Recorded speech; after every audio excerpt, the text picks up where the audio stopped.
Hey, what is going on, guys? This is Jake at That Fit Friend, and today I'll be reviewing the Vivobarefoot Primus Lite Knit.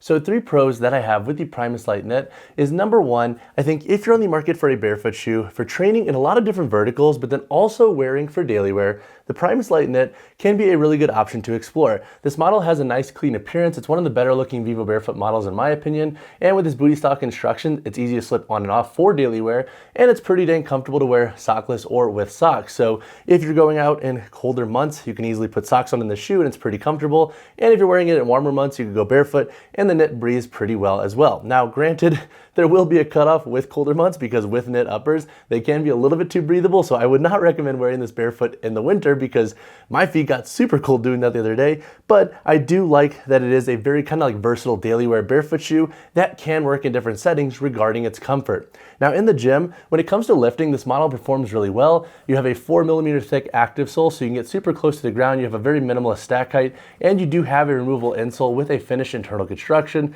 So for things like deadlifts and RDLs where I want as much ground feedback as possible and literally to get as close to the ground as possible, I'll remove the insole. And I like that the internal part of the shoe is finished. You don't have to break down the shoe too quickly because some shoes that don't have that finished internal construction can have durability issues in that context. And then when it comes to versatile training and short runs, this model also does a pretty good job. It kind of reminds me of the Geo Racer Knit in that it'll be better for more casual versatile training and for shorter runs versus like getting a little bit more niche, and I'll talk about that in my cons.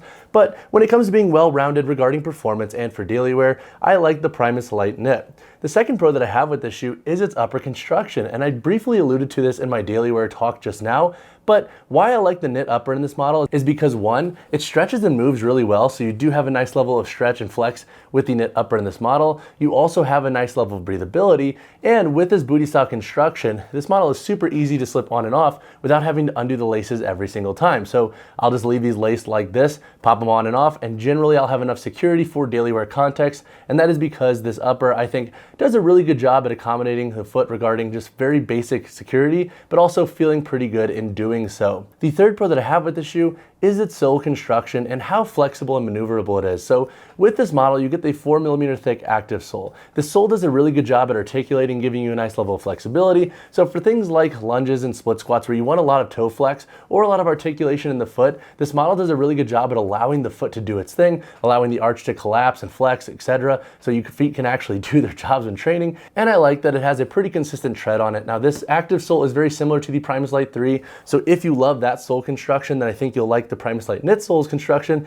Granted, if you're not a fan of that sole, then you might want to pass on this model as well because it is going to be very similar to something like the Primus Lite III regarding its construction and performance. But now let's talk about a few cons that I have with the Primus Lite Knit. So 3 cons that I have with the Primus Lite Knit is number 1, their price point. This model comes in at $170 USD.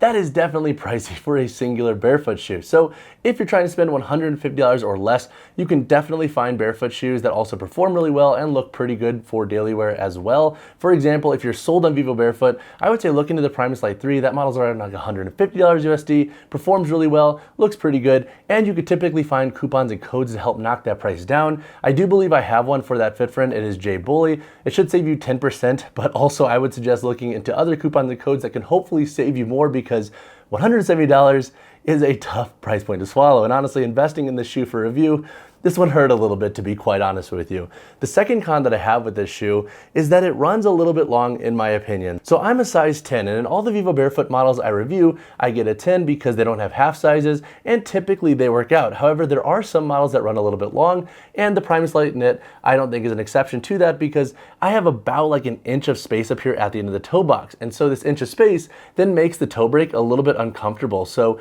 with this model, because it ran long, I think the synthetic layer here pressed into the top of my big toe, so it took a couple of weeks to actually break the shoe in because it ran long. And this can be very frustrating because Vivobarefoots already take a while to ship, so if you have to return your model, then it's kind of a pain because you have to wait even more weeks for your shoe and go through that whole process. So my advice is to potentially size down on the shoe. Now, before you invest, I would say drop a comment down below and we can go back and forth on sizing so we can get your sizing correct. But since they don't have half sizes and because this shoe runs long, I honestly think I should have went with a full 9 in this shoe because I think it would have made the toe break a little bit more comfortable and it wouldn't have left me sliding around at the end of my toe box nearly as much. And that takes me to my third con, which is If you're planning on using this shoe for things like skater strides or any kind of multi-directional movement where you're really going to be digging into the ground laterally or forward, I would say expect you're going to slide a little bit in the shoe. Because we have a knit upper, you're not going to have that much security, and so when doing broad jumps and doing skater strides, I did notice a little bit of foot overhang in the shoe. Now granted, if I had gone down to a 9 and the shoe fit a little bit more true,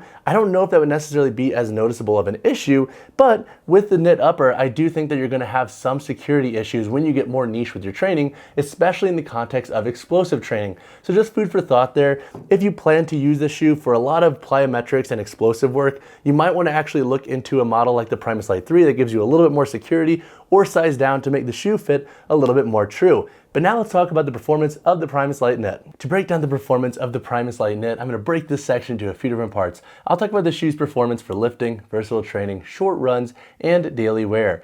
In the context of lifting, there are 3 things that I really enjoy about this shoe. Number 1, I like how much width you get through the midfoot and forefoot in this model. It should accommodate a lot of different foot widths really well, and I like that the midfoot is also pretty wide because it allows the arch to just do its natural thing when you're training. So whether you're doing lower body movements, deadlifts, RDLs, etc., you can let your feet do their job and let your toes splay and grip the floor accordingly. And the second thing that I like with the shoe, which I talked about in my pro section, is that this model does have a removable insole with a finished internal construction. So if you want to get as close to the ground as possible, or if you're a little bit newer to barefoot shoes and you want a little bit more cushion, I like that you get a little bit of variety with this shoe. This is pretty typical with Vivobarefoot models, and I'm happy that they do this because it does add a tiny bit of variance regarding your overall cushion and feel with the shoe that you're going to be using for lifting. The third pro that I have with this shoe for lifting is that the active sole does a pretty good job regarding flexibility and articulation, but you also get a decent amount of grip with the sole construction. And now one thing with the active sole that Vivobarefoot uses in some of their shoes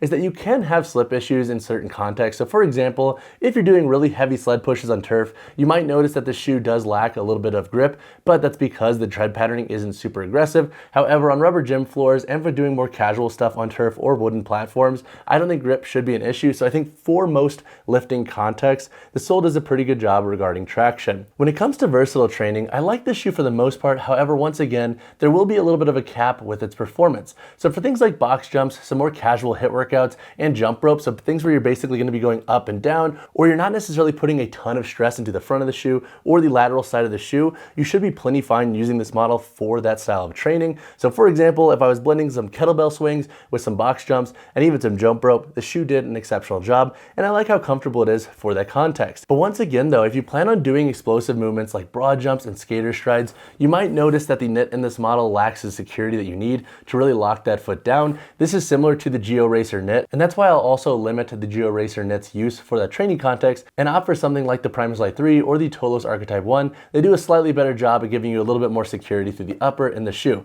But for the most part, when it comes to versatile training, I think the shoe should do a good job, especially if you're a little bit more casual with this training context. When it comes to short runs, this model also does a pretty good job. I'm going to probably cap its use to sprint work and shorter runs around like 1 to 2 miles because with the knit upper, I don't want it to get super stretched out. My Geo Racer knit's boot is kind of stretched because of the stress that running could put on the shoe. So I think I'll get more out of this model by limiting its use for short runs. And so if you're looking for somebody to speak to long runs in this model, I will not be your guy, but for sprints and for short runs, I think they should do a really good job, and you'll get a nice level of ground feedback with the active sole in the shoe, especially for treadmill runs and outdoor runs, because this model does have a nice level of grip and a nice width to really allow your feet to do their things.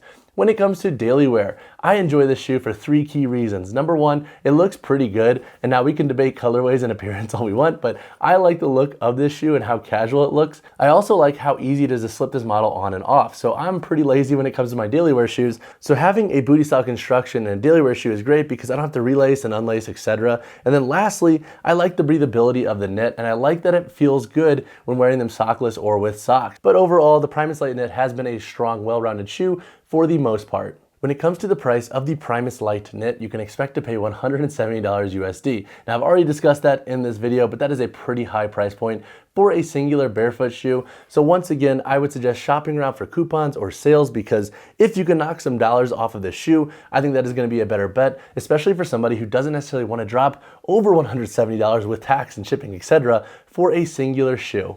All right, so now to answer the question, who is the Vivobarefoot Primus Lite Knit best for? So this model has a high price point, so I do not recommend them for everybody because I would not break the bank for the shoe, especially if you don't feel like paying full price. Plus with taxes and everything else, it is gonna be a pretty pricey shoe. Now that being said, I think if you're somebody who loves booty style constructions in your shoes and you typically like knit uppers, then I do think you'll enjoy this model. It looks pretty good, it performs pretty well, and honestly it should last a while. My GeoRacer knit has done a pretty good job regarding its long-term durability. This model kind of like reminds me of a fine line between the GeoRacer knit and the Primus Lite III, so if you've ever worn those models and you enjoy them, then I do think you'll like the Primus Lite knit. But with its higher price point, you could definitely shop around and find shoes that will perform well in the gym or for daily wear at a lower price. So while I like this shoe, I don't think it's gonna be for everyone, especially those that don't have the means to drop over $170 USD for a singular barefoot shoe. So when it comes to the sizing of the Primus Lite Knit, it's gonna be very individual based on your foot anatomy. So I think if you have a narrow foot width,